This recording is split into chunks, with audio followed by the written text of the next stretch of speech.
LSU has added a quarterback for the 2025 season. You'll meet him next. It's Locked on LSU. Let's go.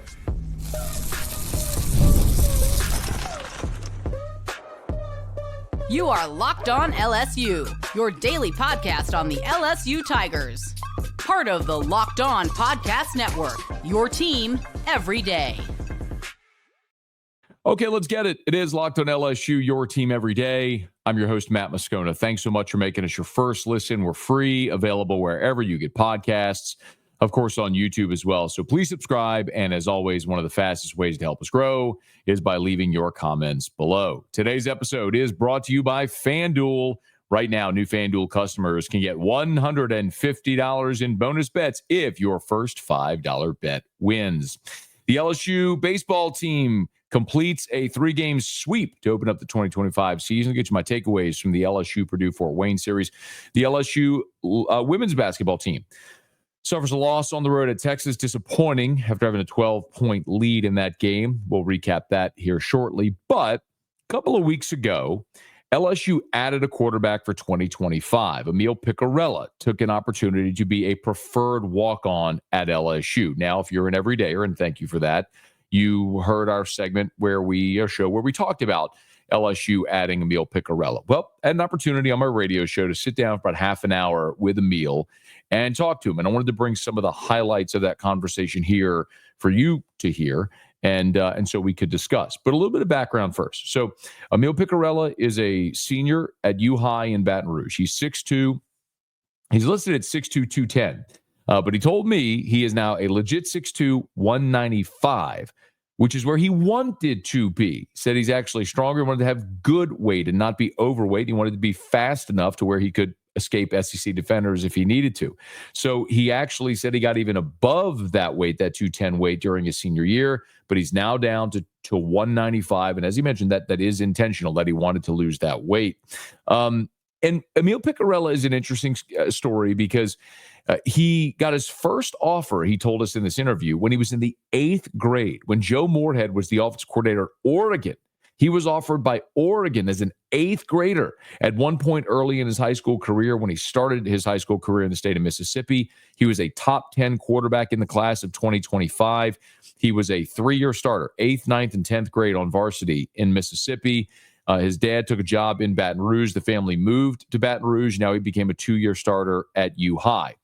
But one thing that's very interesting about Emile Picarella's story is that he was at one point a top 10 quarterback in the country for the class of 2025. But over his 2 years in Baton Rouge at the lab school, he saw his recruitment sort of slow. Now, he has major offers. He has offers from Ole Miss, and as we mentioned, Oregon and Mississippi State. But his parents are both LSU alums, and as he told us, his dream school was always LSU, and he wanted to go to LSU. But he had a monster junior year at the lab school. His stats took a little bit of a step back during his senior season, but he acknowledged that his recruitment slowed throughout the last 2 years of high school. I knew coming into this year, I really didn't have a home yet. And I was proud of what I did my junior year. I didn't really know why there was like a little of a fall off because that was my best year. And I did notice it. I went in every game thinking it might be my last. And that's just how I went about it. And it didn't really change who I was. I mean, I knew what I had to do, and I knew I'd find a home somehow, wherever that may be, and God made it. Very grounded, very sensible young guy, and very impressive as well as a leader. But one of the things that he also talked about was a very real understanding that there's a lot of programs that are choosing to go the route of taking transfer quarterbacks instead of recruiting high school guys and developing them. So the top tier high school guys like your Bryce Underwoods are certainly being recruited, but that sort of next tier, wherever that line of demarcation is, you're seeing a lot of those guys be passed over for transfers. One of the examples we've given is look at ULL. Walker Howard, who played at LSU, then Ole Miss for 2 seasons, is going into his 4th year of college with 3 years experience in the SEC. He's going now to ULL. Well, if you're the Cajuns, would you rather Walker Howard going into his 4th year in college or let's say Emile Picarella, a guy coming in as a freshman. That's the conversation that a lot of schools are having here in the portal era. Well, he accepted a role as a preferred walk-on at LSU. And we know LSU's number situation, which has gotten really tenuous now with Colin Hurley's injury in the car wreck and Ricky Collins and A.J. Swan transferring out.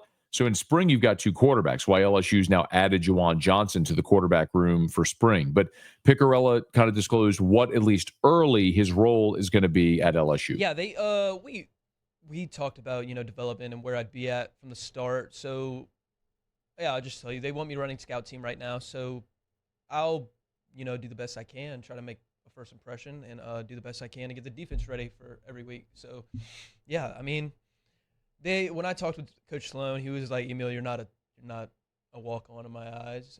He said I'd coach you like I'd coach everybody else. So when he said that, I was like, all right, let's do it. And yeah, he said I'm probably one of the best walk-ons in the country, so that made me feel good about myself. And yeah, so Emile Picarella will start running scout team, which makes a lot of sense, right? You'll have Nussmeier as your established starter, Michael Van Buren backing him up with that week's game plan, and it'll be Picarella's role to get the defense ready by giving them a look for what offense that LSU is playing in that given week. So he fills that role.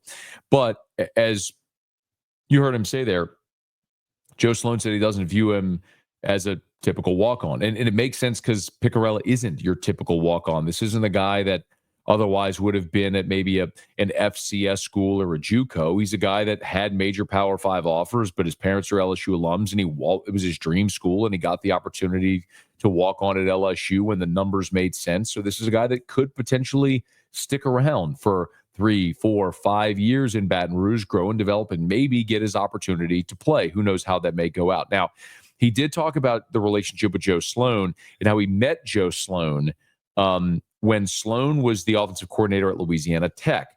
Picarella was camping at LSU. Sloan was working that camp. That's when they first made that connection. But listen to that, how he describes that relationship with the LSU offensive coordinator.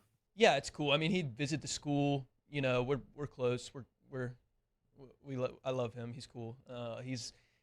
If we're being completely honest, he's probably my favorite coach that I've met throughout this whole process. He's very transparent and very honest, and there's not a lot of that when it comes to recruiting. And so yeah, I think he's great. I can't wait to learn a lot from him, and I think he has the best quarterback room in the country. Can you elaborate a little more, because Joe has this reputation of being a great recruiter, and players really do like him. Like Bryce Underwood. The Joe Sloan piece was a giant reason why he was committed. I mean, they are the ones that really had formulated that relationship. So if I ask you to dig a little deeper, what is it about Joe Sloan that allows you all to get him to develop those types of relationships with players? He's just honest about the whole process, and he's going to ask about your family. He's going to ask how you're doing. He's going to ask how your siblings are doing, ask about school, and he gets really personal with you, because that's what I think recruiting is supposed to be. If you're going to try and pitch something to a player, and that he does an amazing job at that, and he's the best quarterback coach in the country. So a little bit of their relationship there, and Colin Sloan, the best quarterback coach in the country, the best recruiter in the country as well, and why Sloan. It's another underscore of why Joe Sloan is such a valuable piece of this LSU staff. He's a great recruiter, and he develops those relationships. And what I said there wasn't hyperbole. Bryce Underwood had the deep-seated relationship with Joe Sloan. That's where that was rooted. So, yes, Sloan has been a key cog to the staff, not only as the offensive coordinator, but coaching quarterbacks, and, of course, as a recruiter as well. And one more from Picarella, and if you want to hear this whole interview, you can. If you go to the AFR LSU YouTube channel, you can hear the entire interview there, or on your favorite podcast app as well. Just search AFR LSU. But I asked Emile his strengths and his weaknesses, and I think both are pretty self-aware. I'd say my brain, and I can make every throw I want to and put it in a spot where only my guy's gonna get it. And I pride myself in that, and I work very hard on it. And my intelligence in the game, I learned from my father. He's probably one of the smartest people I know when it comes to football. And I swear he could be a coach, honestly. But yeah, I try to learn everything from him. And we go over film with each other, and he's like, why'd you do this? Why'd you do that? And I tell him why. So yeah. Did he play? He played center at Holy Cross High School. Okay. In New Orleans. So he didn't play in college. He had opportunities to play in college, but he chose the path of medicine. Sure. So, yeah. Probably a good choice. Yeah. I'm going to go and guess. He probably worked. It sounds like he probably did okay. Yeah, he's doing okay. It sounds like he's a smart guy to follow that path. Go to the other side of the ledger. What do you think you need to work on? You can always work on pocket awareness, but I think I'm pretty good at that, but you can always improve it. Definitely, especially when you're going into, like, the SEC, you got to get stronger and faster. Like, that's a priority. And so that's what I'm doing right now. I'm trying to get as strong and fast as possible, but mainly stressing the speed part so I can move around and not get, chased down by a 400-pound guy. And So you heard him say there, the speed part, key part, why he's lost that weight. So he's down to 195, again, trying to maintain speed, but see if ultimately it might build that up again. So just something worth keeping an eye on. Interesting chat with Emile Picarella, one to watch at LSU. Going to fill a very specific role running the scout team during his freshman season here in 2025, but a guy who moving forward could certainly continue to elevate and be a guy who LSU counts on to win them football games somewhere down the line. Okay, it is Locked on LSU, your team every day. The baseball Tigers sweep Purdue Fort Wayne to open the season. I'll give you my biggest takeaways next. Locked on LSU, your team every day. Today's episode is brought to you by FanDuel. When the game tips off, the NBA action is just getting started. And there's no better place to get in on it than FanDuel, America's #1 sportsbook. With FanDuel, you can place live bets throughout the game. So even if you miss the opening, tip-off, or if you want to bet on a fourth quarter comeback, you can stay in the action. And if you're looking for a bigger payout, you can even combine your live bets in a same-game parlay. I love using FanDuel's live betting feature. It keeps every moment of the game exciting. Actually, one of the things I love to do is live bet international basketball overs late in the game. Don't ask me how I fell down that rabbit hole. I did, but live betting is an awful lot of fun. So whether you're backing your team for a late-game rally, you're picking a player to hit a clutch three, you never feel like you missed your chance. And the app is easy to use. When you win, you get paid instantly. Right now, new FanDuel customers can get $150 in bonus bets if your first $5 bet wins. Just visit FanDuel.com to join today. That's FanDuel.com for your shot at $150 in bonus bets. Make every moment more with FanDuel, the official sports betting partner of the NBA. Baseball Tigers sweep Purdue Fort Wayne to open the season here. Wanted to spend a few minutes here and give you my biggest takeaways from the weekend. Now, one of the things we're doing here is I'm going to give you a reaction podcast to every game LSU plays this year. That's my intention. And I did ask over the weekend, and some of you provided feedback that you wanted live reaction. So I did that on Sunday. After LSU's Game 3 win over Purdue Fort Wayne, we went live right here on the YouTube channel. If you're listening on podcast, you could listen to that episode afterwards. But if you want it live, it's live on YouTube. And so we'll continue to do that so long as you're interested in it. The Tigers do have 2 midweek games this week. They'll play at home against Southern on Tuesday, and then they go to Nichols for a midweek game on Wednesday. Then they'll have Thursday off, come back for a 3-game weekend series starting on Friday. So I'll give you a few takeaways overall from the weekend, and we know how it went for the Tigers. LSU wins game 1 on Friday, 14-0 behind Cade Anderson. On Saturday, a game that got moved to 11 a.m., LSU a little sluggish, but then the Bats came around. They ended up beating Purdue Fort Wayne 10-1. Game 3, the Tigers trailed 1-0, but then ultimately broke through with a 3-run homer by Ashton Larson in the 5th, and they would win 8-1. So over the course of 3 games, LSU absolutely dominant on the mound. And I don't know how we could start anywhere other than right there. The LSU pitchers over the weekend were absolutely unconscious. 45 strikeouts over 3 games. The great Todd Politz over at LSU, stat guru, says that is the most combined strikeouts in a weekend series for LSU pitching for as far back as they have records for such a thing, which is 1992. So in 33 years, that is the most combined strikeouts for LSU pitching in a weekend. Now, listen, yes, Purdue Fort Wayne, not a great baseball team. There's candidly some junior colleges in the area that are probably better than Purdue Fort Wayne. But LSU's played a lot of bad baseball teams over the year in some of these early season weekend series. So you do something that hasn't been done in at least 33 years, that's a big time yo moment. 45 strikeouts, but maybe even more important. The 45 strikeouts are impressive. What might even be more important, 2 walks. 2 walks.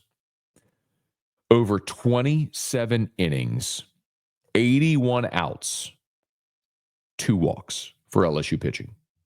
Cade Anderson walked a hitter in game 1, and then Connor Benj walked a hitter out of the bullpen in game 2. That's it. And that is so important that you're filling up the strike zone, because this LSU staff has undeniable stuff.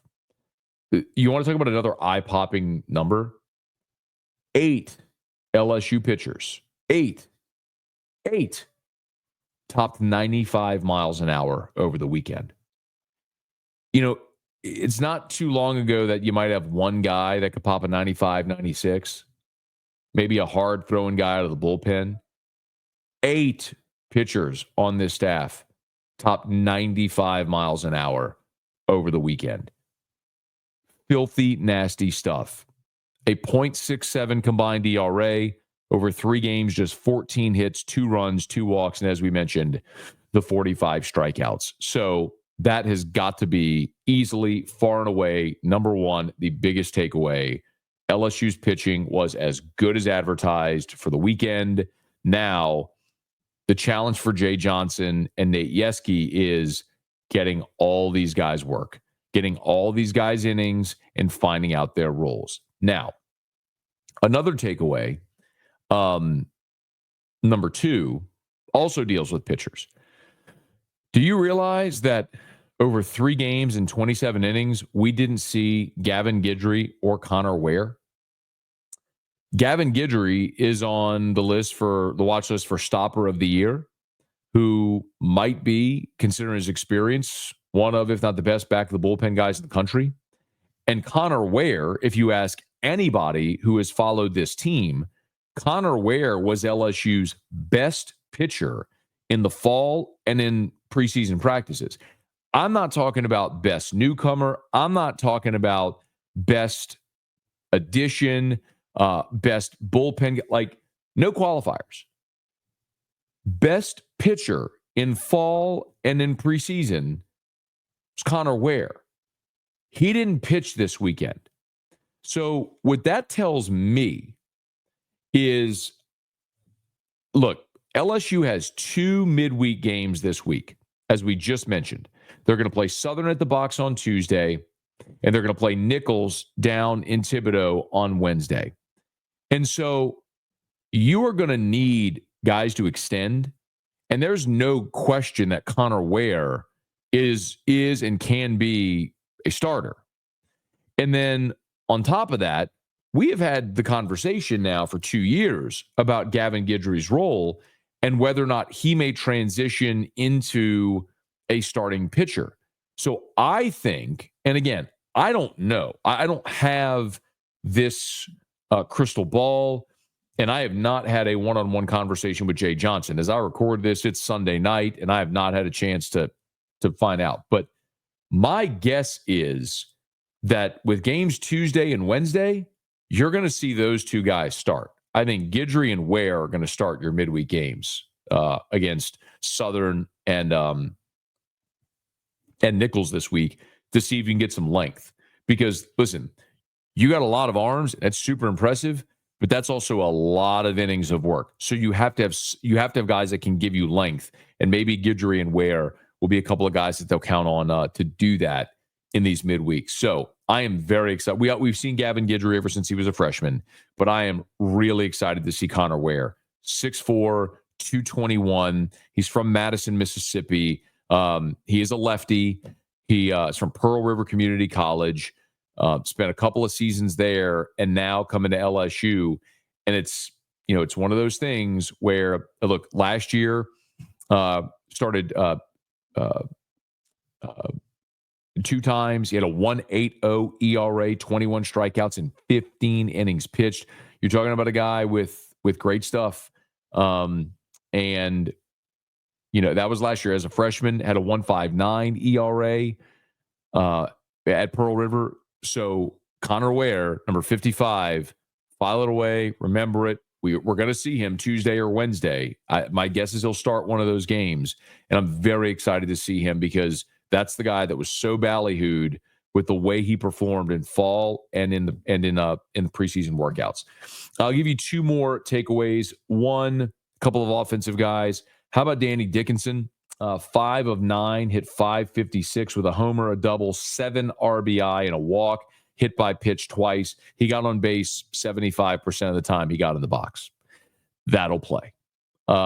We wondered about Dickinson coming in, one of the highest rated guys in the portal among position players, coming from Utah Valley, clearly playing at the box for LSU. Wearing that jersey was not too big of a moment. Curious to see. I'm not going to oversell it. Curious to see how it looks as you get into conference play and start facing better pitching.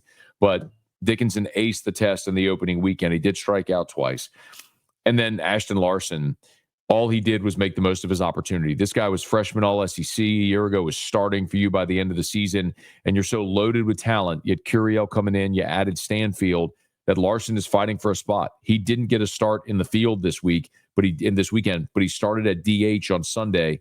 And on the weekend, he went 4 for 6 with a homer, a double, 7 RBIs, a walk, and struck out once. Now, the strikeout was in the first inning with the bases loaded on Sunday, and that's a bummer. But after that, all he did was homer, double, and hit a single. He was a triple shy of the cycle. So Larson and Dickinson were awesome this weekend. And one more takeaway from the weekend, I tell you, is they need to solidify the catcher spot. The 2 spots that were not settled were right field and catcher.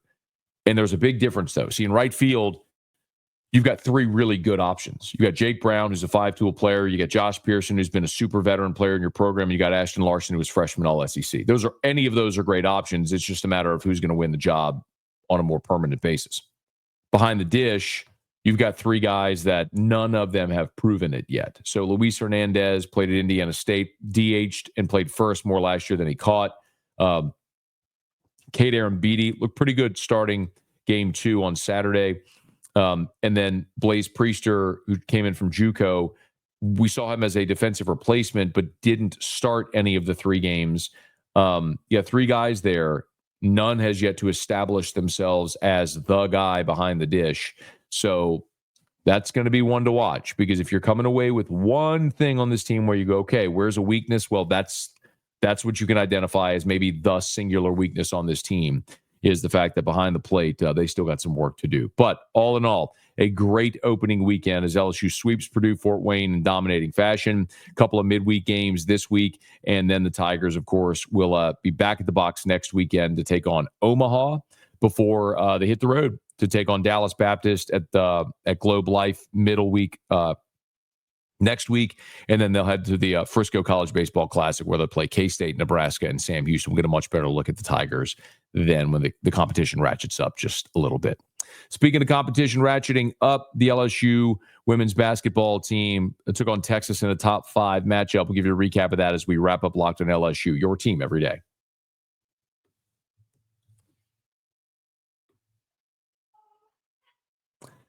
A disappointing finish for the LSU women's basketball team.